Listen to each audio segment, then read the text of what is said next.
Écoute, chère âme du soir, il est des récits si anciens qu'ils semblent flotter entre les univers. Ce soir, je t'invite à en suivre un. On raconte qu'avant même que la terre ne se laisse modeler par les rivières, avant que le premier tambour ne résonne sous un baobab, il existait un lieu secret, suspendu entre lumière et silence. Un lieu que l'on nommait l'Entremonde. C'est là que deux esprits attendaient leur incarnation sur les terres rouges de Katiopa. Deux futurs rois, deux vœux, deux chemins. Ce soir, je te conte leur voyage, un conte tissé de vœux, de silence et de choix. Alors installe-toi confortablement, respire lentement. L'histoire commence. La riche et la sage.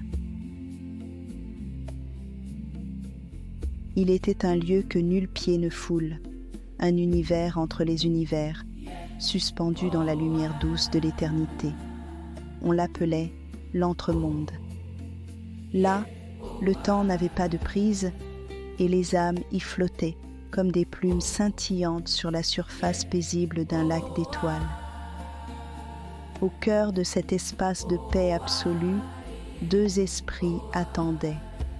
Ils avaient la forme de l'aube, leur souffle était fait de vent chaud, et dans leurs yeux dansaient les souvenirs d'anciennes vies oubliées. On les appelait ceux qui seront souverains, car bientôt ils seraient envoyés sur les terres de Katiopa, un vaste espace où soufflent les voix des ancêtres, où les arbres parlent et où les rivières chantent aux âmes attentives. Ils attendaient dans le silence doré, baignés par la lumière tiède d'un ciel sans limite. Autour d'eux, des anciens, très anciens veillaient. Immobiles, tels des baobabs célestes, ils gardaient les secrets de tous les peuples passés, futurs et présents. Un jour, sans avertissement, un souffle se leva, comme un tambour lointain, vibrant dans l'espace infini. La plus vieille de ces anciens, au front tissé de constellations, s'approcha doucement. Elle posa sa voix comme on pose un pagne sur un berceau. Il est temps de choisir. Chaque roi trace son royaume dans le sable avant que ses pieds ne le foulent. Parlez, fils de lumière. Quel royaume souhaitez-vous incarner? Un silence plus profond encore les enveloppa. L'heure du vœu venait de s'ouvrir. Les deux esprits se tournèrent l'un vers l'autre. Dans leurs regards clairs, il n'y avait ni rivalité ni peur, seulement cette douce curiosité qui précède les grands passages. Autour d'eux, l'entremonde brillait d'une lumière plus vive, comme si le silence s'était penché pour écouter. Le premier esprit s'avança. Sa voix était celle d'un fleuve large et sûr, plein de force et de désir. Je souhaite un royaume vaste et fertile, que mes terres débordent de lait, de miel et d'or, que mes greniers soient pleins, que mes troupeaux couvrent les collines, que mes mines résonnent du chant des pierres précieuses. Je veux régner dans l'abondance, goûter la douceur d'un trône doré et être célébré pour les richesses que je saurai protéger. Un murmure d'étoiles accompagna son vœu, et l'ancienne hocha lentement la tête.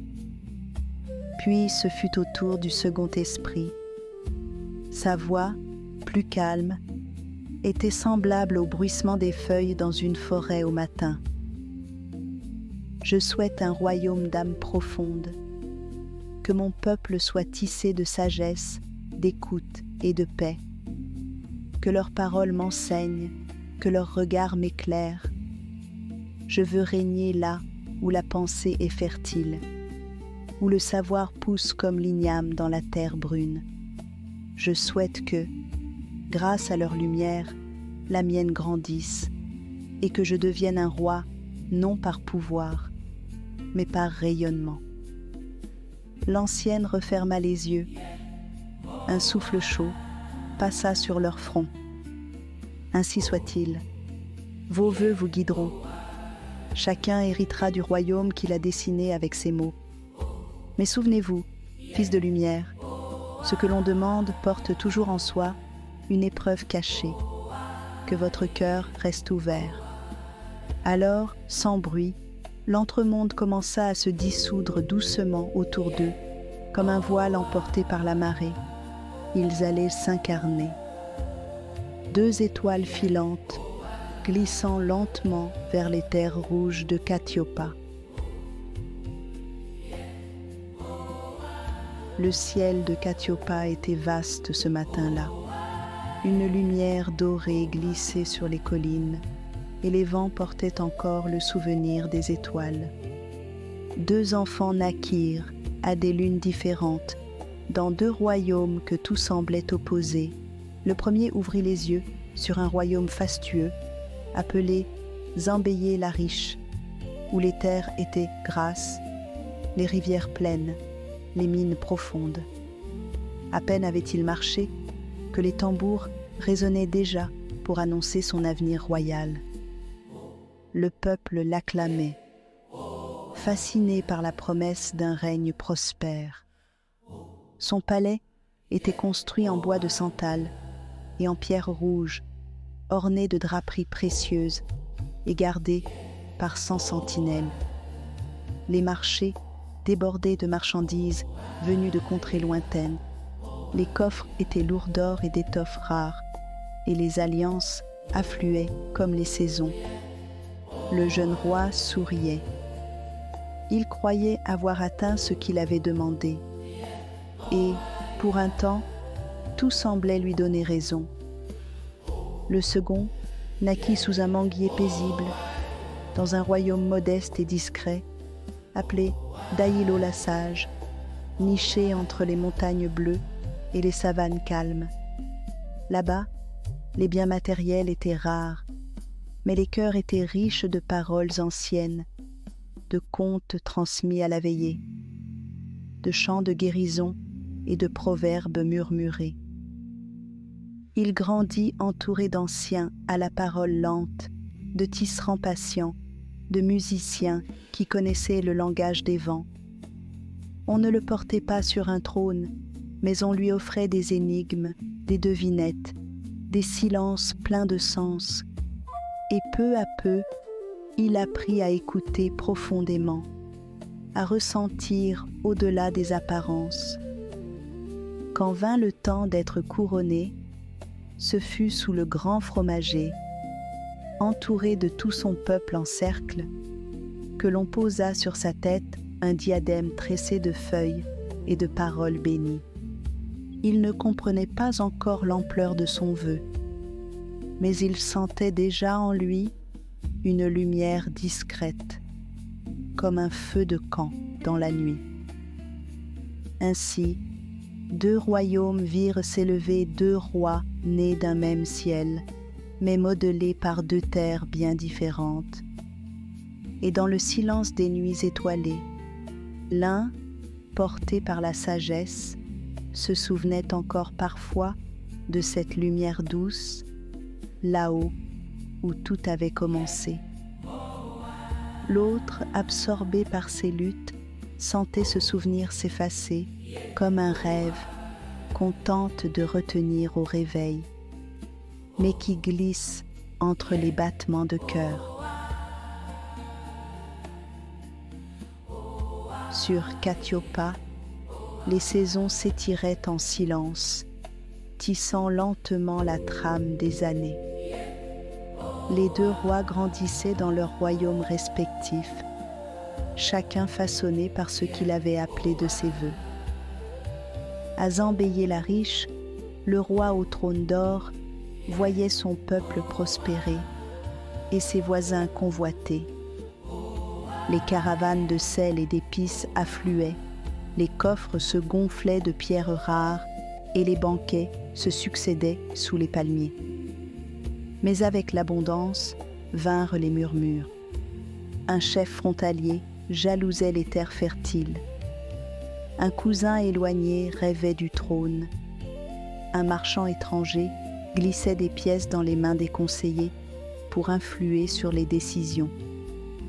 Le roi, d'abord joyeux, dut vite apprendre l'art des murs. Il bâtit des forteresses, arma ses frontières, forgea des alliances teintées de méfiance.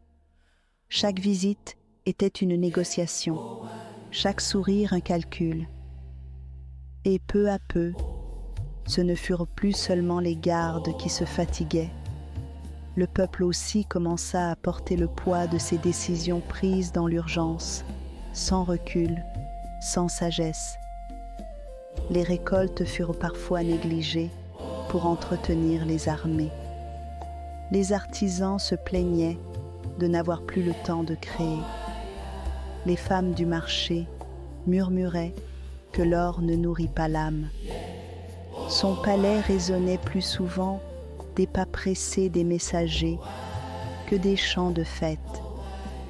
Un soir, épuisé, il contempla la carte de son royaume, dessinée sur un grand tissu ocre, usé par les années.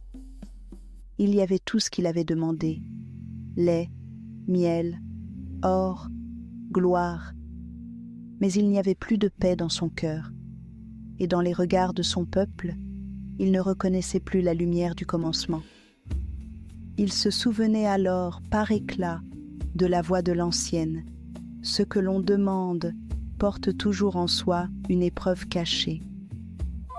Pendant ce temps, à Daïlo-la-Sage, le roi au diadème de feuilles vivait dans la lenteur des matins clairs. Il n'avait ni or ni armée, mais chaque jour, il recevait des sages, des femmes de savoir, des jeunes à l'esprit éveillé. Ensemble, ils parlaient, ils écoutaient.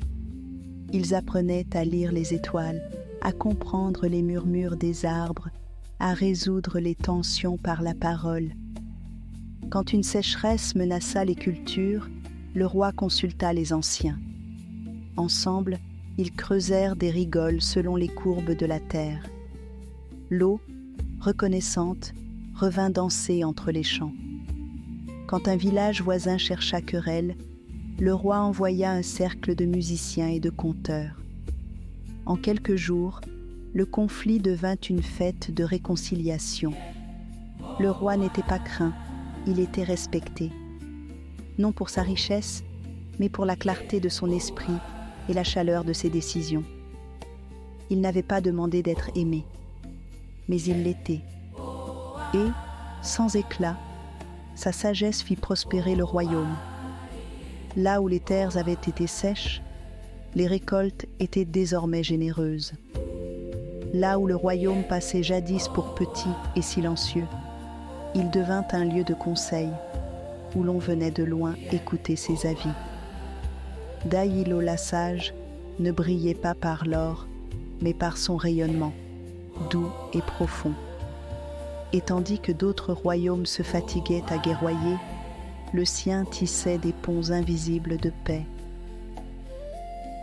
Assis souvent sous le vieux tamarinier du palais, il laissait le vent lui parler. Il ne cherchait pas à régner par le pouvoir, mais à servir, comme une lampe dans la nuit. Et sa lumière grandissait sans bruit. Un jour, un enfant lui demanda: « Grand roi, qui t'a appris tout cela ?»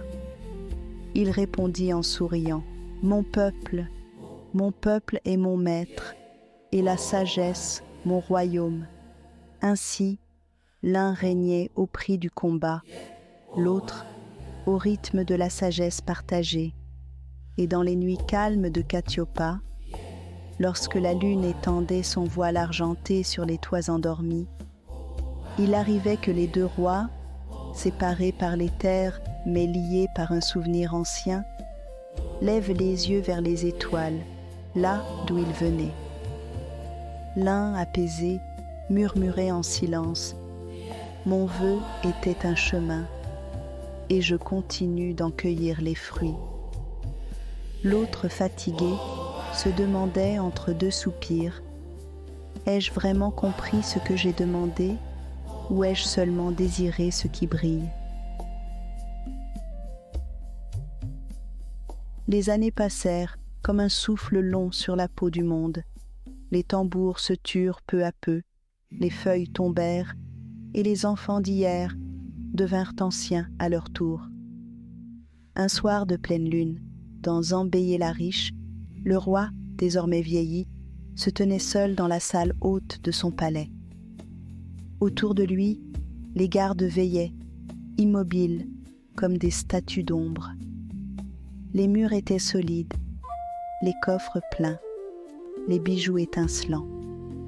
Mais son cœur, lui, battait faiblement, comme un tambour dont on aurait tendu la peau trop fort. Il avait protégé sa couronne, repoussé les menaces, bâti des murailles aussi hautes que son orgueil. Il avait partagé des festins, conclu des traités, vu plier des chefs et s'incliner des rois. Et pourtant, dans ses nuits les plus profondes, il reconnaissait une fatigue qu'aucun trône ne pouvait apaiser. Il avait souvent décidé sans écouter, tranché sans comprendre, régné sans jamais vraiment s'asseoir au bord du vent.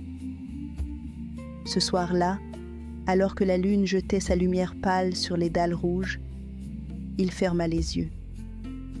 Et dans le silence, plus grand encore que ses murailles, il crut entendre la voix ancienne, douce comme un chant oublié.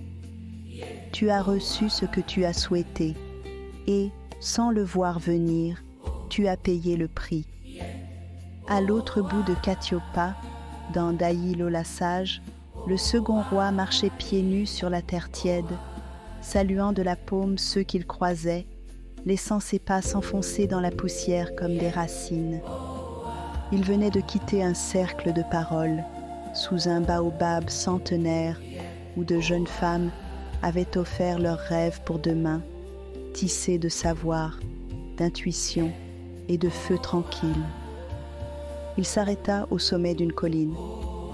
Le vent glissait entre les hautes herbes comme une main ancienne. Il respirait la paix. Autour de lui, pas de murailles, pas de gardes, pas de trône sculpté.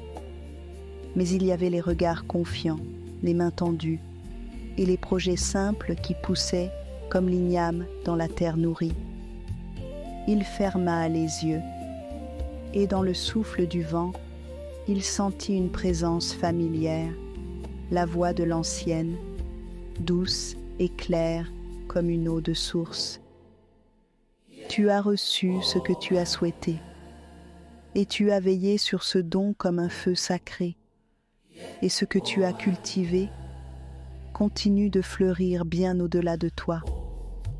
Il resta là, longtemps, le cœur ouvert, le visage tourné vers les étoiles, comme on écoute sans attendre, comme on remercie sans bruit. Et quelque part, dans un recoin discret de l'univers, l'entremonde veillait toujours. Les anciens des anciens y étaient restés immobiles, comme des statues de vent. Ils observaient les deux lumières qui un jour étaient descendues sur Katiopa. L'une brillait fort, parfois brûlante, entourée de flammes et de tumultes. L'autre pulsait lentement, comme une luciole dans la nuit, constante et douce. Mais toutes deux, à leur manière, avaient tracé un chemin.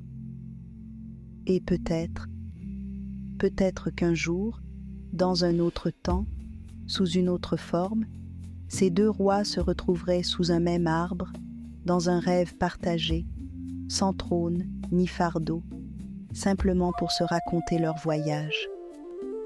Le vent, lui, continuait de souffler sur les collines de Katiopa. Il portait avec lui les rires des enfants, les chants du soir, les soupirs des anciens et les murmures des étoiles.